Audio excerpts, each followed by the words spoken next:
In those days, we didn't sort of go off so much. We'd always go out as a group. So there were always boys and girls. We always used to go on an Easter cycle ride. Do you remember? Easter Monday away. We still talk about it on Easter Monday. Say we ought to be going for a cycle Easter Monday, we would always go out on a bicycle ride. So it would be the same little group of us all together. We did sort of pair off, didn't we? We paired up with each other. I don't know why, but I paired up with Elaine's husband originally. Our friend, who Elaine still sees now, paired up with. Who's her husband now. So we did a little bit of swapping around. We didn't actually, only one of those 6 couples that we called ourselves the gang, didn't we? And that was Viv and Bri. They're the only 2 that married each other. They were the only 2 that, the rest of us did landed a bit of up swapping around. Kept with each other. I mean, but what I would say about courting in those days, there was a pattern.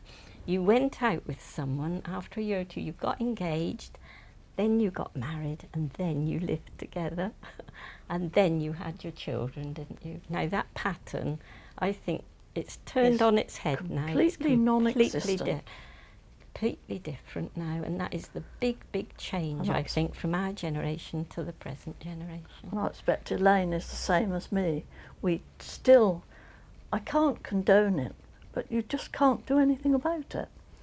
I mean, whatever my mother said, we abided by, and you didn't want to upset your parents, did you? We wouldn't have do anything that would upset them. Oh, we wouldn't have done anything different. I mean, my dad, you have to laugh now, I had to be in by 10 o'clock, and if I was still saying good night to John on the doorstep, he'd yell at me, come on, 10 o'clock, time you got in.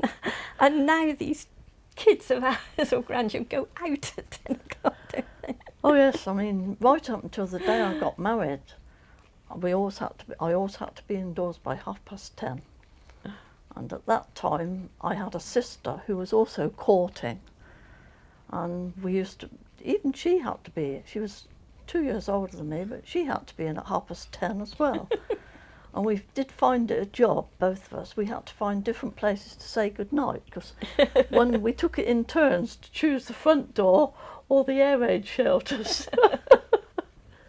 Because we had to be in by 10:30. We had to say our good nights, and the boys would go off 10:30. Yeah. It was on the K Road. You know, it's called the Regal still. It was a cinema when we were young. It's just opposite there. And it was called Fullbrook Farm. And they did milkshakes. We loved their milkshakes. And that was a great treat to go in for a milkshake. That was the highlight. That of was our highlight. evening, We didn't do coffee bars or anything till no more the 1960s, when I was married and young married person. You went for a coffee, but in our youth we went for a milkshake. Well, it was quite the thing when we started seriously going out with a boyfriend, to have your photograph taken and to give it to your boyfriend. Don't know how thrilled he was, but anyway, we all did it. You must have done it, did yes, you? I Give did. Ken one. We had it taken at Saywells. Yeah, they were Cowley Road. proper shop photographer. And so I did this and gave it him, I suppose, perhaps the first Christmas or birthday after we started going out. And he still got it, and he has it hanging in his garage to this very day. It's out there. I look obviously very young, but I can still remember the blouse I was wearing in it. My mum made the blouse.